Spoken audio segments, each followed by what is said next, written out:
요즘 같은 100세 시대엔 안정적인 노후 생활이 무엇보다 중요한데요.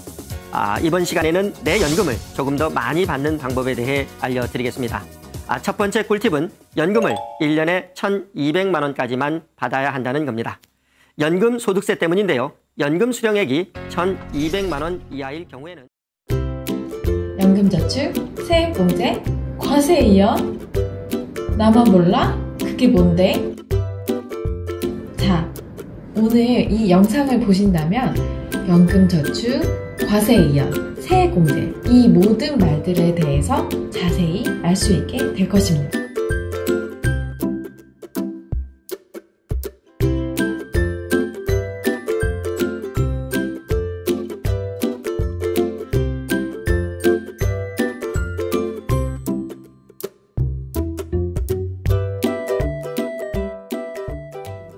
안녕하세요. 대한민국 모두가 부자 되는 그날까지 시작은 평범하나 그 끝은 부자 되리라. 미지TV의 미주, 주영입니다. 안녕하세요 여러분. 그동안 잘 지내셨죠? 이번 시간에는 지난 시간에 말씀드린 것처럼 연금저축 제도에 대해서 알아볼까 하는데요. 네, 미주쌤, 이거 저희 지난번에 다뤘던 졸리님 책에서 꼭 실천해야 할 것 중 하나였잖아요. 혹시나 책 내용이 궁금하신 분들은 저희가 링크 걸어놨으니까 여기도 참고해주세요. 그래서 저희가 한 주 동안 연금 저축에 대해 정리를 해보았어요. 먼저 2020년 현재 평균 수명이 얼마나 되는지 미주쌤 아시죠? 네, 현재 예상하는 기대 수명이 80에서 85세라고 하는데요. 실제로 한창 나이인 20대, 40대가 노인이 되었을 때의 기대 수명은 훨씬 늘어나 있지 않을까 해요. 의학도 그동안 발달할 것이고 위생 상태도 좋아질 테니까요. 네, 이렇게 수명이 점점 연장되고 있는데 다들 대책은 제대로 세우고 있는 건지, 올해도 벌써 5월인데요. 이렇게 시간이 가는 걸로 봐서는 금방 은퇴 시기가 올 것만 같아서 마음만 급해지고 있어요. 저희가 65세까지 일을 할 수 있다고 해도 30세부터 30년 동안 일한 걸로 현재도 먹고 살아야 하고 은퇴 후에 이 30년도 저희가 생활을 할 수 있어야 하잖아요. 20에서 30년이라니. 최소 생활비만 준비한다 해도 엄청난 액수일 것 같은데요. 한창 사회활동을 하는 지금 열심히 벌어놓아야 그나마 걱정 없고 행복한 노후 생활을 할 수 있을 것 같은데요. 그런데 노후 대비라고 해봤자 제게 남아있는 건 국민연금밖에 없더라고요. 그런데 막상 저희가 노년이 될 즈음에는 국민연금이 모두 고갈되어서 저희가 받을 수 있을지 없을지도 불확실하다. 그리고 국민연금을 받더라도 그 받을 수 있는 나이가 점점 뒤로 밀릴 것이다 하는 뉴스들 다들 여러 번 듣지 않으셨어요? 네, 그래서 국민연금만 믿고 있어서는 불안한 노후를 위해서 나라에서 개인이 적극적으로 노후를 준비할 수 있도록 장려하고 있는 제도가 있는데요. 바로 연금저축 제도랍니다. 그러니 나라에서 장려하는 이 제도를 우리는 제대로 알고 활용해야겠죠? 그러면 미주쌤, 연금저축에도 보험과 펀드가 있더라고요. 보험은 보험사에서, 펀드는 증권사에서 판매를 할 것 같은데요. 이 둘의 공통점이 있을까요? 물론이죠. 둘 다 아주 좋은 장점이 있어요. 바로 세액공제라는 게 되는 건데요. 세액공제란 보통의 근로자의 경우 연말정산을 통해서 연간 내야 하는 세금이 정해지잖아요. 그 중에서 세액공제라 하면 일정 부분을 까서 주는 건데요. 그러니까 세금이 낮아지는 효과가 있는 거죠.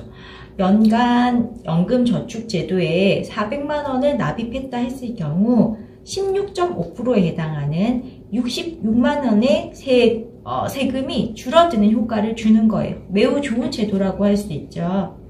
네, 그럼 계산해보면 제가 실제로 연간 400만 원을 납입하게 되면 66만 원의 세금이 절약되는 건데요. 즉, 제가 투자한 금액은 334만 원밖에 안 되는데 66만 원의 수익이 덤으로 생긴 것과 같아요. 이렇게만 보면 정말 좋은 상품인 것 같고 드는 게 맞는 것 같긴 한데, 그런데 또 연금저축보험도 있고 펀드도 있고 둘 중에 뭘 들어야 할지 둘의 차이점도 있을까요?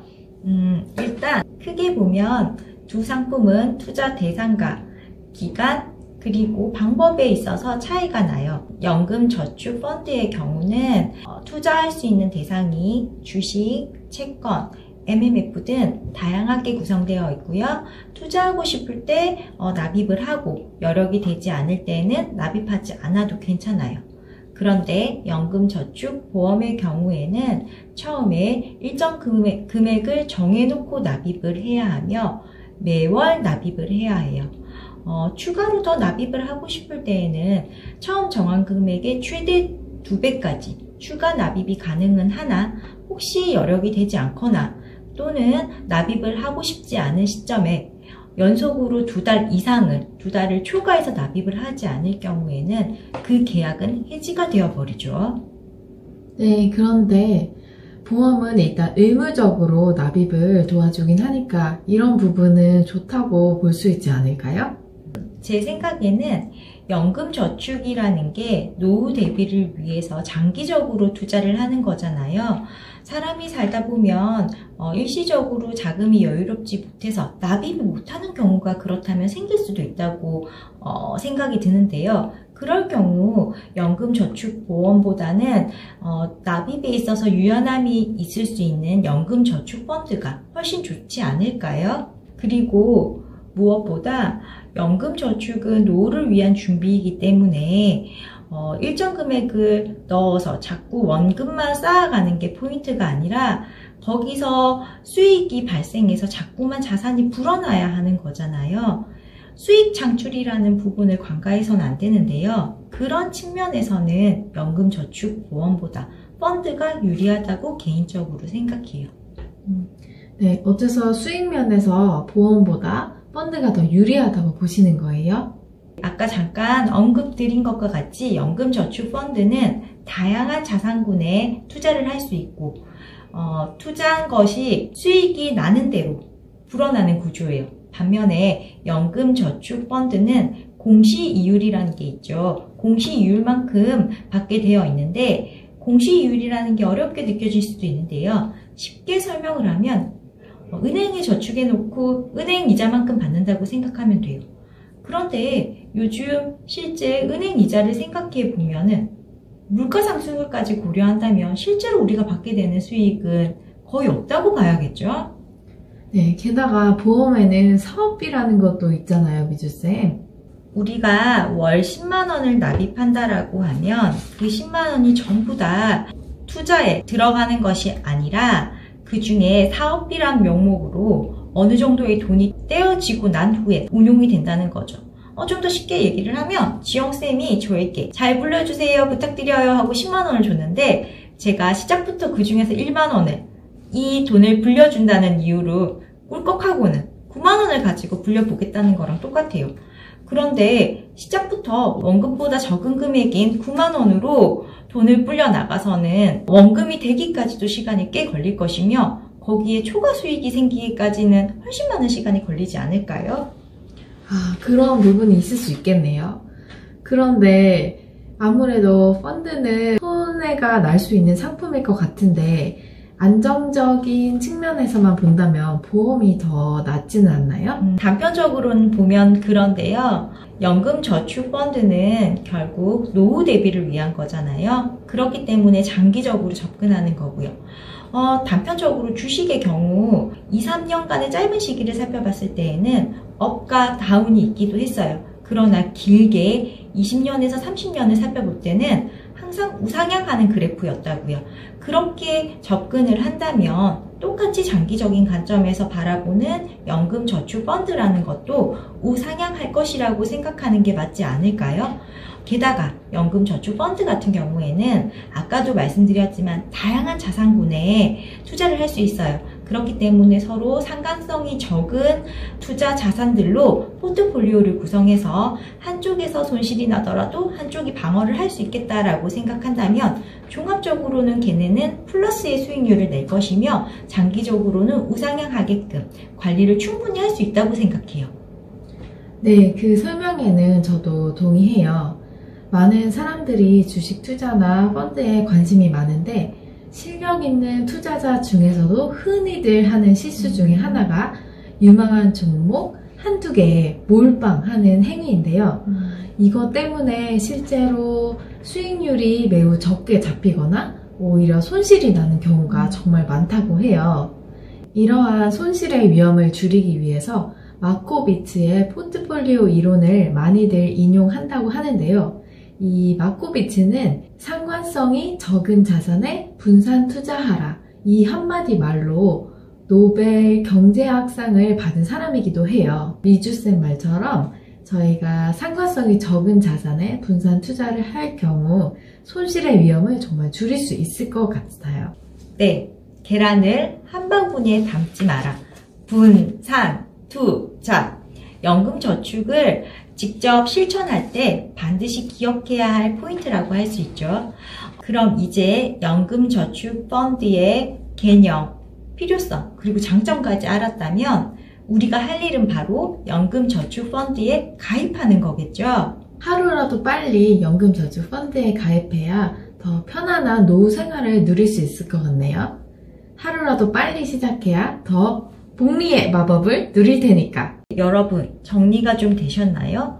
국민연금에 의존해서는 노후 대비가 불확실한 우리 세대, 나라에서 연 400만 원을 납입할 때 66만 원의 세제 혜택을 주면서까지 장려하는 개인의 노후 대비책, 연금저축제도. 그 연금저축제도에는 연금저축 펀드와 보험이 있다는 걸 알아보았고 그 둘의 차이점까지 비교해 보았는데요. 장기적인 수익의 측면에서는 연금저축 펀드가 더 유리할 것이라는 결론에까지 저희는 오늘 도달했어요. 네, 저도 오늘 몰랐던 부분에 대해서 정말 많이 알게 된 것 같고요. 이제 남은 일은 정말 좋은 상품을 찾아서 잘 가입하는 일만 남은 것 같아요. 이 부분에 대해서는 저희가 다음 영상에서 더 자세히 따로 정리를 해드리면 좋을 것 같네요. 그런데 가입 전에는 반드시 알아야 할 점들이 있어요. 그래서 다음 시간에는 가입 전에 반드시 유의해야 할 점들에 관해서 정리를 해올까 하는데요. 혹시나 더 궁금하신 점들이 있다면 댓글로 달아주시고 그렇다면 그 부분도 저희가 참고해서 정리를 해올게요. 저희 재테크한 약사 이지TV는 이제 막 시작이라 많이 미숙하고 또 노잼이지만 이 노잼TV가 잼잼 꿀잼TV 유익TV가 되는 그날까지 최선을 다할 겁니다. 그럼 오늘 저희 영상도 재미있게 보셨다면 좋아요, 구독, 알람 설정까지 부탁드리고 저희는 다음 영상에서 뵐게요. 안녕. 이렇게 됐어? 왜 갑자기?